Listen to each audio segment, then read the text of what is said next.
ആഗോള അയ്യപ്പ സംഗമത്തിന് ബദലായുള്ള സംഗമത്തിന് പിന്തുണ തേടി പന്തളം കൊട്ടാരത്തിൽ ബി.ജെ.പി നേതാവ് കുമ്മനം രാജശേഖരൻ. പന്തളം കൊട്ടാരം നിർവാഹക സംഘം ഭാരവാഹികളെ കുമ്മനം രാജശേഖരൻ കണ്ടു. ശബരിമലയെ വാണിജ്യ കേന്ദ്രമാക്കാൻ അനുവദിക്കില്ലെന്ന് കുമ്മനം പറഞ്ഞു. സർക്കാരിന്റെ ഉദ്ദേശ്യശുദ്ധിയില്ലായ്മ എല്ലാവരെയും ബോധ്യപ്പെടുത്തുമെന്നും കുമ്മനം മാധ്യമങ്ങളോട് പറഞ്ഞു. പ്രവീൺ പുരുഷോത്തമൻ നമുക്കൊപ്പമുണ്ട്.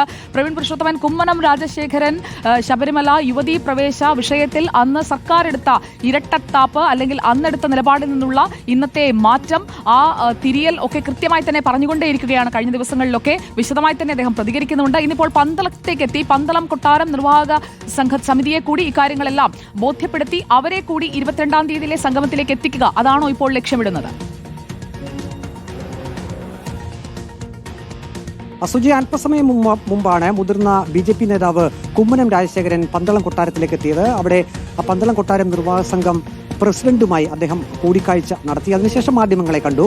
അദ്ദേഹം പറഞ്ഞത് ഇപ്പോൾ സർക്കാർ നടത്താൻ ഉദ്ദേശിക്കുന്ന അല്ലെങ്കിൽ സർക്കാരിന്റെ പിന്തുണയോടുകൂടി ദേവസ്വം ബോർഡ് നടത്താൻ പോകുന്ന ഈ ആഗോള അയ്യപ്പ സംഗമ വിഷയത്തിൽ തങ്ങൾക്ക് എതിർപ്പുണ്ട്. അതിന്റെ ഉദ്ദേശശുദ്ധി ശരിയല്ല എന്ന് അദ്ദേഹം പറയുന്നു. പണത്തിന്റെ അടിസ്ഥാനത്തിൽ അല്ലെങ്കിൽ സംഭാവന കൊടുക്കുന്നതിന്റെ അടിസ്ഥാനത്തിൽ ഭക്തരെ വേർതിരിക്കുന്നതിനോട് തങ്ങൾക്ക് യോജിപ്പില്ല. ഇക്കാര്യങ്ങളൊക്കെ പന്തളം കൊട്ടാരത്തെ നേരിൽ കണ്ട് തങ്ങളുടെ നിലപാട് അറിയിക്കുക എന്നതിന് വേണ്ടിയാണ് താൻ വന്നത് എന്നാണ് കുമ്മനം രാജശേഖരൻ പ്രതികരിച്ചത്. പക്ഷേ ബദലായി പന്തളത്ത് നടത്താൻ പോകുന്ന അല്ലെങ്കിൽ അതിന് ലക്ഷ്യമിടുന്ന ആ ഒരു പരിപാടി സംബന്ധിച്ച് പന്തളം കൊട്ടാരത്തിന്റെ കൃത്യമായിട്ടുള്ളൊരു മറുപടി ലഭിച്ചില്ല എന്ന് അദ്ദേഹം പറയുന്നുണ്ട്. അല്പസമയം മുമ്പ് പന്തളം കൊട്ടാരം നിർവാഹക സംഘം പ്രതിനിധികളും മാധ്യമങ്ങളെ കണ്ടിരുന്നു. അവരും പറയുന്നത് ഓണത്തിന് ശേഷം മാത്രമേ ഇക്കാര്യത്തിൽ ഒരു തീരുമാനം എടുക്കൂ എന്നുള്ളതാണ്.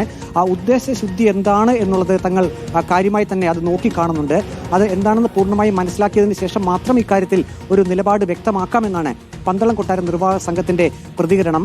അതേസമയം കുമ്മനം രാജശേഖരൻ വ്യക്തമാക്കിയത് ശബരിമലയെ കച്ചവട കേന്ദ്രമാക്കുന്നതിനോട് ബി.ജെ.പി യോജിക്കുന്നില്ല. ഇനിയിപ്പോൾ ബദലായി ഒരു സംഗമം പന്തളത്ത് നടത്തുമ്പോൾ അതിന്റെ സംഘാടകരാണ് ഇക്കാര്യങ്ങളെല്ലാം ഇനി പന്തളം കൊട്ടാരവുമായി ചർച്ച നടത്തേണ്ടത്. താൻ വ്യക്തിപരമായി അത് വന്ന് അവരെ കണ്ട് കാര്യങ്ങൾ പറഞ്ഞു എന്നത് മാത്രമേ ഉള്ളൂ എന്നാണ്. ഏതായാലും കുമ്മനം രാജശേഖരന്റെ വാക്കിൽ നിന്നും വ്യക്തമാകുന്നത് ആഗോള അയ്യപ്പ സംഗമം പമ്പയിൽ നടത്തുമ്പോൾ അതിന് ബദലായി തന്നെ പന്തളത്ത് ഒരു വിശ്വാസികളുടെ യോഗം അല്ലെങ്കിൽ ഒരു സംഗമം വിളിച്ചുകൂട്ടാൻ അവർ ലക്ഷ്യമിടുന്നു. അതിന്റെ പിന്തുണ പന്തളം കൊട്ടാരത്തിന്റെ വേണം. അതിനുവേണ്ടി തന്നെയാണ് കുമ്മനം രാജശേഖരൻ വന്നത്. പക്ഷേ പന്തളം കൊട്ടാരം അതിന് കൃത്യമായിട്ടുള്ളൊരു മറുപടി നൽകിയിട്ടില്ല. കഴിഞ്ഞ ദിവസം ആഗോള അയ്യപ്പ സംഗമം വിഷയത്തിൽ പന്തളം കൊട്ടാരത്തിന്റെ ഒരു പ്രതികരണം വന്നിരുന്നു. അവർ പ്രധാനമായും ആവശ്യപ്പെട്ടത് ശബരിമല യുവതീ പ്രവേശന വിഷയത്തിൽ സർക്കാരും ദേവസ്വം ബോർഡും ഒക്കെ നിലപാട് മാറ്റണം. മറ്റൊന്ന്, അക്കാലത്ത് ഈ യുവതീ പ്രവേശന വിധി വന്നതിന് ശേഷം ശബരിമലയിൽ നടന്ന പ്രക്ഷോഭങ്ങളിൽ സംസ്ഥാന സർക്കാർ കേസെടുത്തിരുന്നു. ആ കേസുകൾ, ഭക്തരുടെ പേരിലെടുത്ത കേസുകൾ പൂർണ്ണമായും പിൻവലിക്കണം. അങ്ങനെയുള്ള കാര്യങ്ങളാണ് പത്രക്കുറിപ്പിലൂടെ പന്തളം കൊട്ടാരം നിർവാഹക സംഘം. പ്രവീൺ, ഒന്ന് തുടരൂ. ഇന്ന് കുമ്മനം രാജശേഖരൻ മാധ്യമങ്ങളോട് പ്രതികരിച്ചത് എന്താണ്? അതൊന്ന് കേട്ടതിന് ശേഷം ഞാൻ പ്രവീണിലേക്ക് എത്താം. അപ്പോൾ ഇതൊക്കെ പണം വാങ്ങുകയും ഈ പണം തന്നവരോട് യാതൊരു വിധേയത്വമോ ആത്മാർത്ഥതയോ ഇല്ലാതെ പെരുമാറുകയും ചെയ്യുന്ന കച്ചവട മനോഭാവമാണ്. അതുകൊണ്ട് ശബരിമലയെ ഒരു വാണിജ്യ കേന്ദ്രമാക്കി മാറ്റിയെടുക്കാനുള്ള ശ്രമമാണ് ഈ അയ്യപ്പ സംഗമത്തിലൂടെ ഉദ്ദേശിക്കുന്നത്. അത് വളരെ വ്യക്തമാണ്. പ്രവീൺ, വാണിജ്യ കേന്ദ്രമാക്കി മാറ്റുക, അതുപോലെ തന്നെ CPIM-ന്റെ ജില്ലാ സെക്രട്ടറി രാജു എബ്രഹാം, അദ്ദേഹം റാന്നിയെ പ്രതിനിധീകരിച്ച MLA ആയിരുന്നു ദീർഘകാലം. അദ്ദേഹം പറയുന്നത് ഇത് ഒരു വികസന മാസ്റ്റർ പ്ലാനിന്റെ ഭാഗമായിട്ടുള്ള വാണിജ്യ താല്പര്യങ്ങൾ കൂടിയുള്ള സംഗമമാണ് എന്നത് കൃത്യമായി പറഞ്ഞു വെച്ചിരിക്കുന്നത് CPIM-ന്റെ പത്തനംതിട്ട ജില്ലാ സെക്രട്ടറിയാണ്.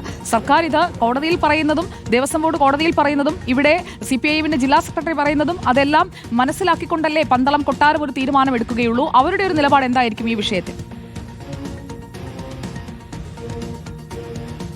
സുജി, അത് തന്നെയാണ് ഏറ്റവും പ്രധാനപ്പെട്ട ഒരു കാര്യം. അതായത് ദേവസ്വം ബോർഡ് സർക്കാരിന്റെ പിന്തുണയോടുകൂടി നടത്തുന്ന ആഗോള അയ്യപ്പ സംഗമത്തിൽ പന്തളം കൊട്ടാരം നിർവാഹക സംഘം പ്രതിനിധികൾ പങ്കെടുക്കുമോ എന്നുള്ളതാണ് ഏറ്റവും പ്രസക്തമായിട്ടുള്ള കാര്യം. നാം ഇപ്പോൾ കുമ്മനം രാജശേഖരനോട് അക്കാര്യം ചോദിക്കുകയും ചെയ്തിരുന്നു. അതായത് കുമ്മനം രാജശേഖരൻ പന്തളം കൊട്ടാരം പ്രതിനിധികളുമായി ചർച്ച നടത്തിയപ്പോൾ അല്ലെങ്കിൽ കൂടിക്കാഴ്ച നടത്തിയപ്പോൾ ആഗോള അയ്യപ്പ സംഗമത്തിൽ പങ്കെടുക്കുമോ എന്ന് സ്വാഭാവികമായും അക്കാര്യത്തിൽ തങ്ങളുടെ നിലപാട് കുമ്മനം രാജശേഖരൻ അറിയിച്ചു കാണും. അപ്പോൾ കുമ്മനം രാജശേഖരൻ അതിന് മറുപടി നൽകിയത് അത് ഓരോരുത്തരുടെയും വിശ്വാസമനുസരിച്ചുള്ള കാര്യമാണ്.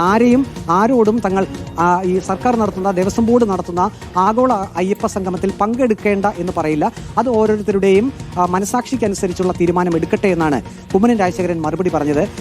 ഈ പന്തളം കൊട്ടാരം നിർവാഹക സംഘം പ്രതിനിധികളും ഈ ആഗോള അയ്യപ്പ സംഗമത്തിൽ പങ്കെടുക്കുമോ എന്ന ചോദ്യത്തിന് കൃത്യമായിട്ടുള്ളൊരു മറുപടി നൽകുന്നില്ല. അതിനർത്ഥം അവർ ഇനിയും അക്കാര്യത്തിൽ ഒരു തീരുമാനം എടുക്കേണ്ടിയിരിക്കുന്നു എന്നുള്ളതാണ്. ആകെ അവർ കഴിഞ്ഞ ദിവസം ഒരു പത്രക്കുറിപ്പ് മാത്രമാണ് ഇക്കാര്യത്തിൽ ഇറക്കിയത്. അത് ഞാൻ നേരത്തെ സൂചിപ്പിച്ചതുപോലെ തന്നെ പ്രധാനമായും 3 കാര്യങ്ങളിൽ ഊന്നിയായിരുന്നു ആ ഒരു പത്രക്കുറിപ്പ് ഇറക്കിയത്. ഏതായാലും ഇപ്പോഴത്തെ ഒരു സാഹചര്യത്തിൽ ആഗോള അയ്യപ്പ സംഗമത്തിൽ അത് പങ്കെടുക്കണമോ വേണ്ടയോ എന്നുള്ള കാര്യം ഇനിയായിരിക്കും പന്തളം കൊട്ടാരം തീരുമാനിക്കുക. അതേസമയം തന്നെ ബദലായി പന്തളത്ത് നടത്തുന്ന വിശ്വാസികളുടെ കൂട്ടായ്മയിലും അതിലും എന്ത് നിലപാടെടുക്കും എന്നുള്ളത് ഇനിയിപ്പോൾ ഓണത്തിന് ശേഷം മാത്രമേ പന്തളം കൊട്ടാരം നിർവാഹക സംഘം അറിയിക്കൂ. ഏതായാലും കുമ്മനം രാജശേഖരൻ പന്തളം കൊട്ടാരം നിർവാഹക സംഘം പ്രതിനിധികളുമായി കൂടിക്കാഴ്ച നടത്തി തങ്ങൾക്ക് പറയാനുള്ളതെല്ലാം കുമ്മനം രാജശേഖരൻ പറഞ്ഞിട്ടുണ്ട്. പക്ഷേ അനുകൂലിച്ചോ പ്രതികൂലിച്ചോ ഒരു മറുപടി പന്തളം കൊട്ടാരത്തിൽ നിന്ന് ലഭിച്ചില്ല എന്നുള്ളതാണ് കുമ്മനം രാജശേഖരന്റെ വാക്കുകളിൽ നിന്നും നമുക്ക് മനസ്സിലാക്കാൻ കഴിയുന്നത്. കഴിഞ്ഞ ദിവസം CPM-ന്റെ പത്തനംതിട്ട ജില്ലാ സെക്രട്ടറി രാജു എബ്രഹാം നമ്മോട് റിപ്പോർട്ടർ ടിവിയോട് പ്രതികരിച്ചിരുന്നു.